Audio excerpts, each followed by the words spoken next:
Welcome to RHI Sociable City Interviews, where we meet with global thought leaders on nightlife and the social economy. Today we are here with Kristen Barden, Executive Director, Adams Morgan Partnership Bid in Washington, D.C. Hey, Kristen, good to see you today. Same here. Yeah, nice to see you too. Yeah, I know in this when we're recording this, you're almost ready to have the apple blossom. I'm not, the cherry blossom season is going to start in D.C. Huh? Yes, yeah, the Cherry Blossom Festival officially started last Saturday, the 20th, March 20th. Oh, wow, wow, So, yeah, yeah. so I used to we're love going to that. That was always a lot of fun. yeah, yeah. So they're doing some in person and some virtual this Hmm. time. So, it'll be curious to see how they mix those two together. Yeah. Well, I think that's what everybody's learning these days. But how did you mix your background? Give us a little bit of history of how you got to be in the position that you're in. Yeah, sure. So I've been the executive director of the Adams Morgan Partnership Business Improvement District, or BID, for 12 years now, which I have a hard time believing it's been that long. Some days it feels like 20 years, and some days it feels like 2 days. So, every day I think of every day as having new adventures. So, and I'm bringing new challenges, which is what makes any job interesting. But before I was here, I worked for Mayor Fenty, who was the mayor of DC in the mid 2000s. I was a neighborhood services coordinator, and I also worked for now mayor of DC, Muriel Bowser. When she was a Ward 4 councilwoman, I was her communications director. And then before I got into DC government, I worked for a number of different nonprofits, mostly in fundraising capacity. So I had an interesting background of kind of nonprofit fundraising and management, and then knowledge of DC government. So I guess those two things together sort of made me an interesting candidate to run, a small nonprofit, but a nonprofit that's focused on supporting mostly small businesses and keeping the Adams Morgan neighborhood clean, safe, and friendly. So that's what we like to say. Yeah, well, Adams Morgan has a long history of being a destination for nightlife and also many, many challenges associated with it. So, what were Mhm. some of the trends in Adams Morgan? Because DC was emerging as a really a destination with multiple districts starting out. When I first lived in DC back in '78, it was Georgetown, and then Mhm. then you had Adams Morgan, and then over the years you've had Barrack Row, and you have all these new kind of social districts popping up all over the city. But Right. what were some of the trends relative to Adams Morgan, and how did it fit in the evolution of the DC nightlife scene?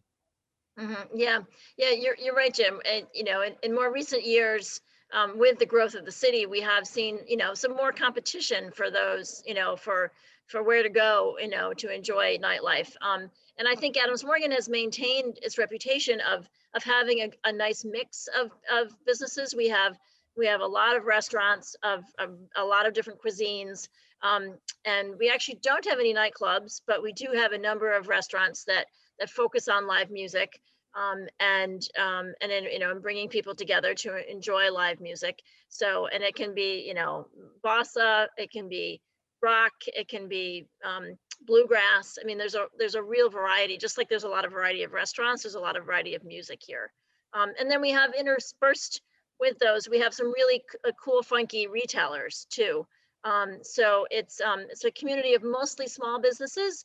We do have a couple of chain anchors, which any small business community I think needs. We have a CVS, and we have a Starbucks and a McDonald's and a Safeway.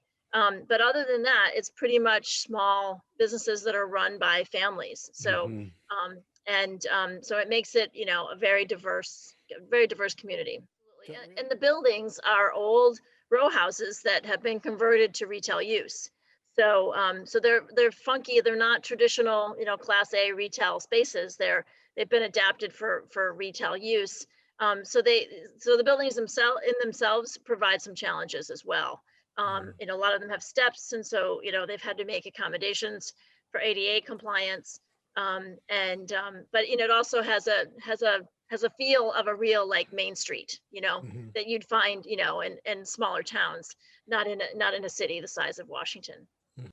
And so how has COVID impacted these small retail businesses and particularly your social, dining entertainment businesses? Well, at the beginning, everybody was completely closed for probably 3 months. It was the end of June when we moved into phase two, and businesses began to reopen slowly. Some businesses have chosen not to reopen at all during COVID, and I think they will once the restrictions ease up even more. Right now, we're at 25% indoor dining capacity. So, but one of the things that's really helped our small businesses is the ability to take over curbside space to create parklets. And the city has also helped us with providing Jersey wall barriers so that it has more of a feel of a streetery, they're calling it. Mhm. And so that's really provided our restaurants with a real lifeline to be able to accommodate people outside, because people seem to be much more comfortable eating and dining and drinking outside than inside.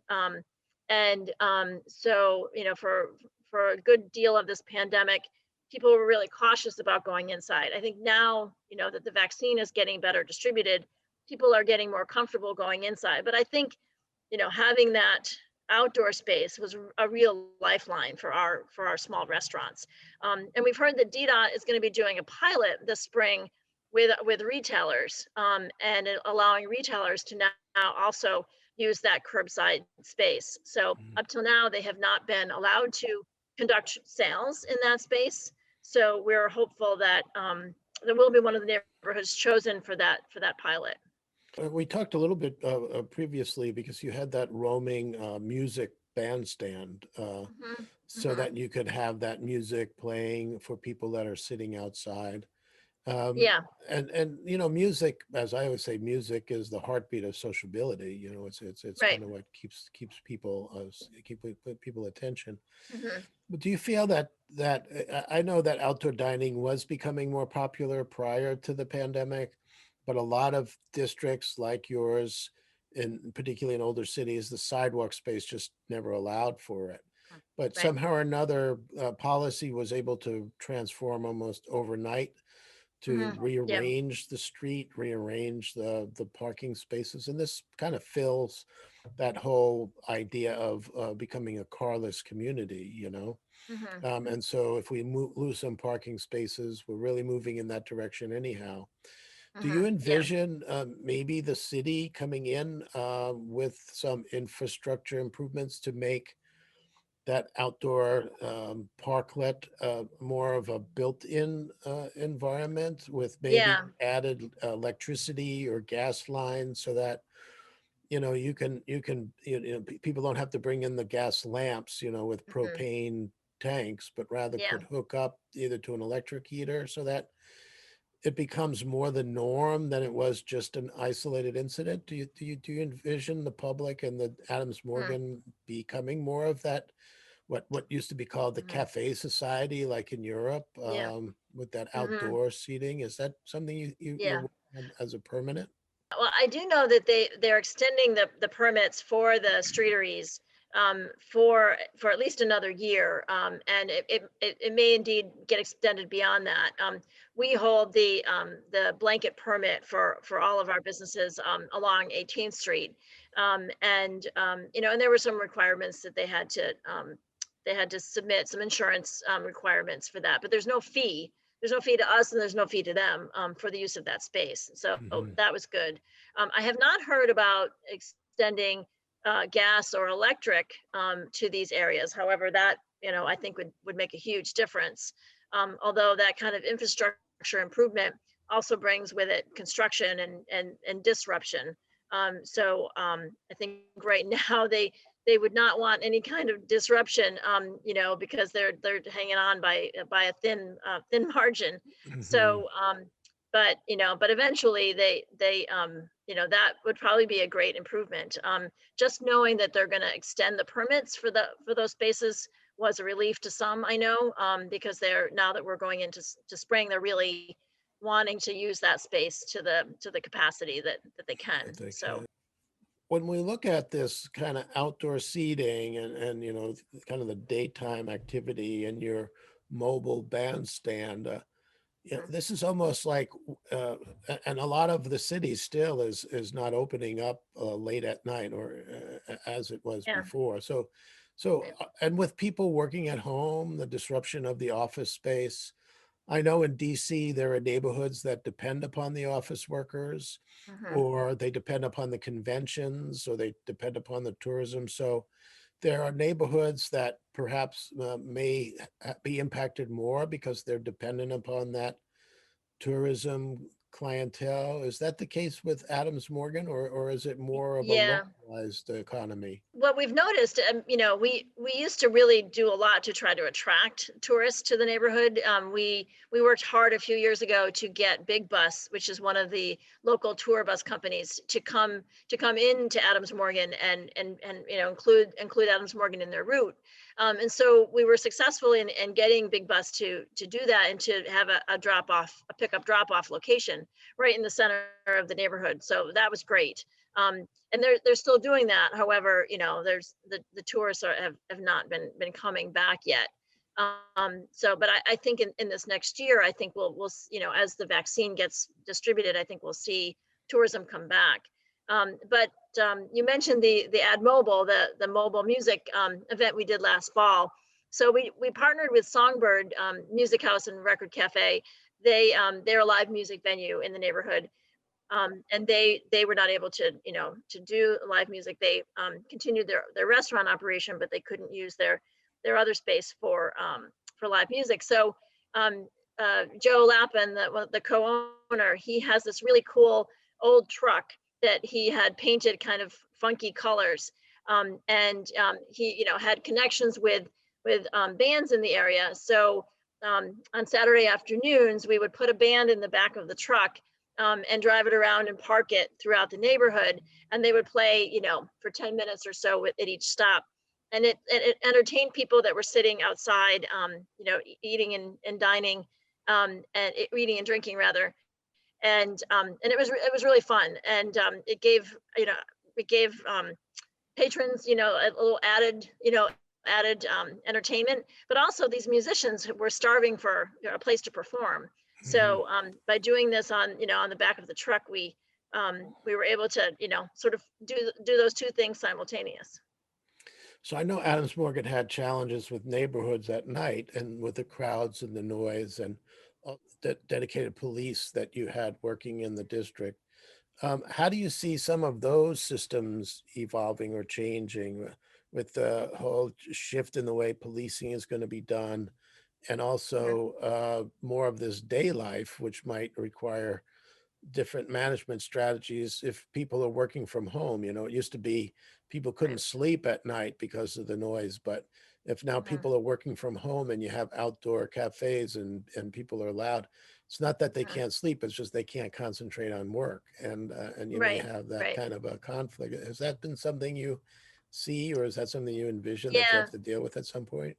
It has come up, and that's an interesting point because yeah, we participated in the reimbursable detail officer program, or RDO program, through the Metropolitan Police Department, and we hired off-duty police officers late at night on Friday and Saturday nights, and we had a great deal of success with that, and really keeping the calls for service down, and keeping unfortunate incidents to a minimum, through that program. And when COVID hit, we completely canceled it because everybody was closed.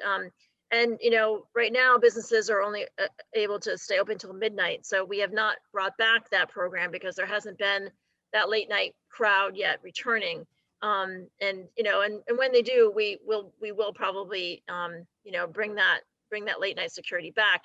But it is interesting. We have had some more daytime, sort of pop up bands just come and start playing. And I've gotten some calls from the council member's office about residents complaining that are working from home about, oh, there's a brass band playing on the corner. I can't concentrate. And so the noise regulations in the city are pretty lenient about that. So everything we've heard is that really the enforcement doesn't come until about 10 p.m. So there hasn't been a lot of relief, I guess that you could say, that we've been able to offer those residents. But on the same hand, people that have been walking around have really enjoyed the music, and I know the business owners, think it's great as well. So, it's the same old, resident versus business owner. Yeah, but it's been shifted to the different time of the day. Right, Yeah, yeah, exactly. yeah. Yeah. Now, I know that Metro prior to the pandemic was challenged financially, and they had limited their routes and their hours. And with more people working at home, the revenue for the Metro may be going down, so they may limit their hours even more, which will make it so more people will be driving. And if you continue these, parklets and take over parking spaces, do you envision that that traffic may be a challenge, especially if you continue to have takeout with the Uber Eats and all of those other types of vehicles coming into the neighborhood, and Uber and Lyft and other e-hail companies plus your taxis? Uh, can you envision this becoming an area that you have to work with the what do you call it, DC Department of DDOT. Transportation, DDOT, on figuring out better strategies for traffic control? Is that something that you have to lay down moving forward, or you think that's something other districts are going to have to deal with too? It is definitely on our radar. We're hopeful that the federal stimulus money that's coming to Metro will help alleviate some of their financial woes, since fewer people have been riding the system and paying fees. So we're encouraged that that federal money is coming to Metro. So hopefully there won't be further tightening of hours and bus lines, because what they were proposing to start in July was really pretty draconian. So we're cautiously optimistic that that won't be necessary. But yeah, I mean, one of the, so there's a couple challenges. One is getting employees home at the end of the night. And there's been some talk of different subsidies that could assist employees in getting home, whether it's an Uber or Lyft subsidy. Anything is helpful, right? Because those expenses cost employees not only time but real money. And so we're encouraged by that, but also we're working with the local advisory neighborhood commission and with DDOT on doing a study of a dedicated bike lane along Columbia Road. So there is striping for a bike lane, but it's worn off, and there's really heavy commercial loading along Columbia Road. So studying a dedicated bike lane and what that would look like, it's really interesting. And I think we've been supportive of additional bike infrastructure into the neighborhood. We've installed additional bike racks, and we've done now 3 micro mobility corrals that actually take a parking space and provide locations for scooters and bikes and motorcycles, micro mobility instruments. And so you can fit 6 micro mobility vehicles in the space of 1 parking space. So and we've just installed those 3 corrals this spring. So we had a small grant from DDOT to do that. So you're right in the middle of a like a mobility transition, that you have to consider every means by which people are going to move. right. So I just want to conclude by your prediction. 18 months from now, what will Adams Morgan look like? Will many of the businesses survive? Will there be new kind of creative ventures? Will it return to that neighborhood feel and maintain that neighborhood experience? What's 18 months from now look like in Adams Morgan? I'm hopeful that the streetery will still be here 18 months from now. I think it's a great amenity. One of the projects that I haven't mentioned yet that we're hopeful to start sometime as soon as the restrictions are lifted is actually closing 18th Street to traffic altogether on the weekends. And so from Friday night to Sunday night, a portion of 18th Street from Columbia Road to Calorama Road which is a dense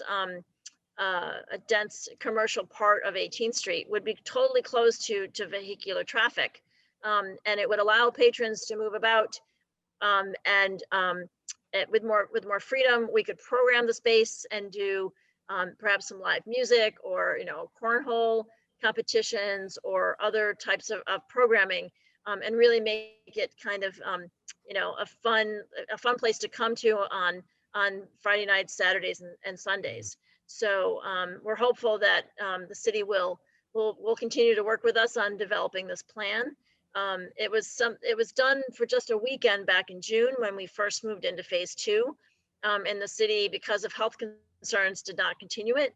But we're hopeful that continuing to work with them, that might be something we could put into place every weekend.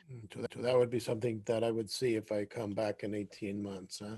Yeah, I hope so. All right. Well, it clearly demonstrates how you've integrated your multiple facets of your career into being a creative problem solver and an innovative thinker. And I think it's great to learn more. I know we've known each other for a while, but I've never had this much of a focused conversation to appreciate all that you're doing, and really a lot of the creativity that you bring. But Yeah, I want thank to you.